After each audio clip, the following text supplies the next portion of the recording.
আসসালামু আলাইকুম। সব কিছুর আগে মাইন্ডসেট করাটা জরুরি। মাইন্ডসেট হচ্ছে লক্ষ্য স্থির করা, লক্ষ্য নির্ধারণ করা বা নিয়ত করা। নিয়ত করা বললে আমরা খুব সহজেই বুঝি। এটা আমাদের সাথে ধর্মীয়ভাবে, সামাজিকভাবে এটা খুব পরিচিত একটা শব্দ নিয়ত।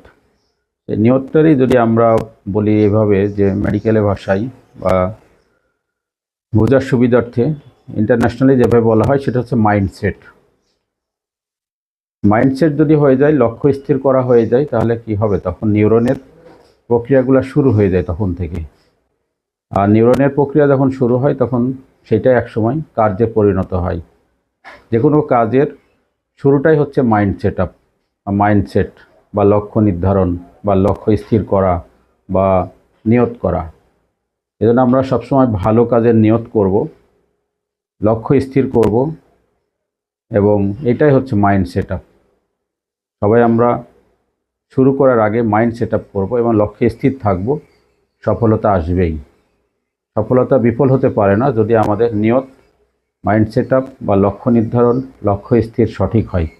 এর ভিতরে যেন দ্বিধা দ্বন্দ্ব থাকে, তাহলে বুঝতে হবে মাইন্ড সেট আপ হয়নি বা লক্ষ্য নির্ধারণ বা লক্ষ্য স্থির করা হয়নি। এজন্য নেতিবাচক কথা, নেতিবাচক শব্দ, নেতিবাচক ব্যবহার, নেতিবাচক চিন্তা, এগুলা কিন্তু মাইন্ড সেট আপের বাধা, নিয়তের বাধা। এটা যদি দুইটা একসাথে চলে তাহলে লক্ষ্য পৌঁছানো যাবে না। লক্ষ্য স্থির হয়নি, লক্ষ্যের মধ্যে ভেজাল, নিয়তের মধ্যে ভেজাল। নিয়তটা সঠিক হতে হবে, মাইন্ড সেট আপটা এই জন্যই পারফেক্ট হতে হবে, পজিটিভলি হতে হবে। তাহলে অবশ্যই ভালো ফলাফল আশা করা যাবে। সবাইকে ধন্যবাদ। আসসালামু আলাইকুম ওয়া রাহমাতুল্লাহ। সবার উপরে শান্তি বর্ষিত হোক।